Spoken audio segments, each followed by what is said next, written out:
So Margaret Willingham here with Eye the Beholder Quilt Design. So with our trace-based snip and stitch process, sometimes boo-boos happen and you cut away that background fabric by mistake when you're trimming away your top fabric.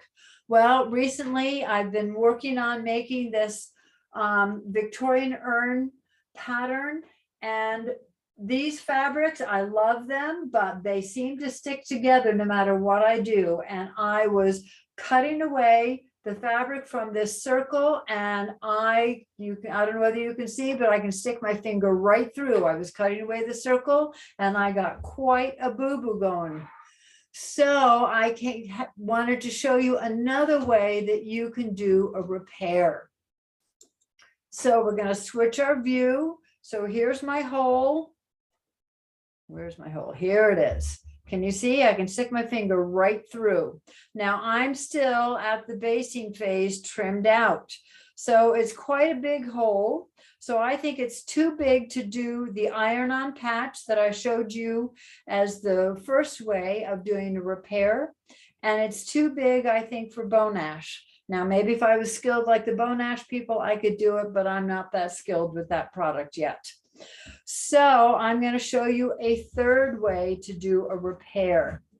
So I'm going to come up to my corner because I don't have much more of this fabric extra. So I'm going to cut from the background a square of fabric out that is enough to cover where my boo-boo is. I'm going to flip my piece over and I'm going to lay it on the back side, covering where my hole is. You see that there? Now I'm going to pin it in place. Normally I use safety pins when I'm pinning my whole piece, but right now I'm going to just use straight pins because I'm just doing this one piece.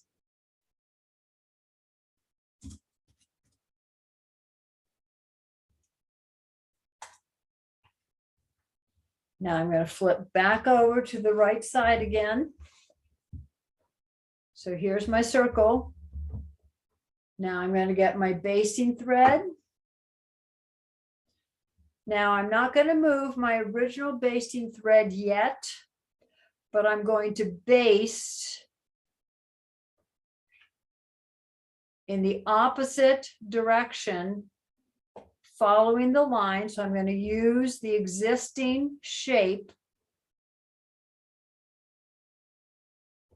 I'm going to rebaste my circle, but doing it from the front.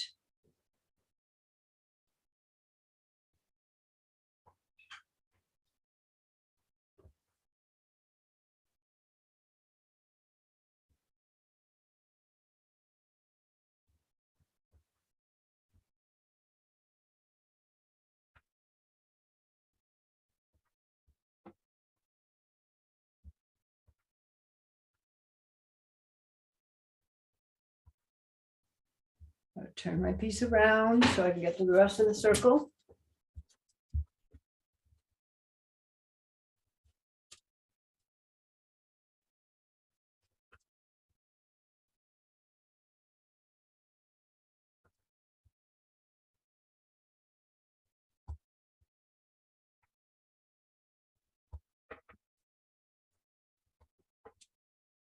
Hate when that happens, don't you?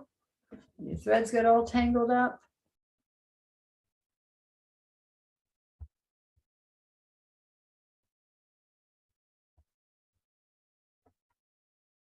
So I'm rebasting the shape to the new fabric that I put on the back.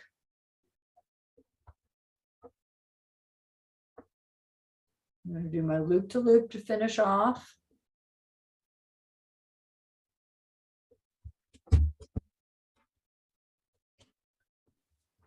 So now I can flip over to the back side and remove my pins. I can trim this down a little bit, but for right now, I'm going to leave a more ample seam allowance on the back side.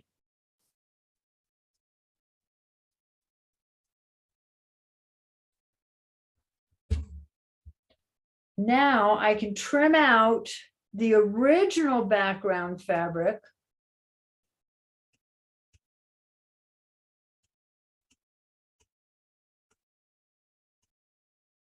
And there's my new background fabric peeking out.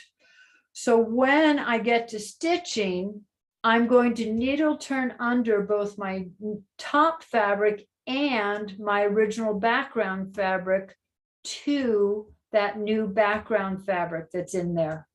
And so there I have created a repair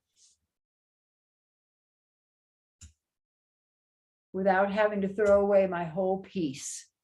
So this is a way to get in and do a repair. So this is the third way that I have come up with over the years of how to save a piece that I've created a boo-boo. So when that boo-boo happens and you go, oops, I snipped my background, don't panic.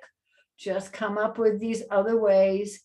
There are these other ways that you can fix your piece and just keep on happily stitching. So happy quilting, ladies and gentlemen. Margaret Brewster Willingham from Eye of the Beholder Quilt Design signing off. Have a great day.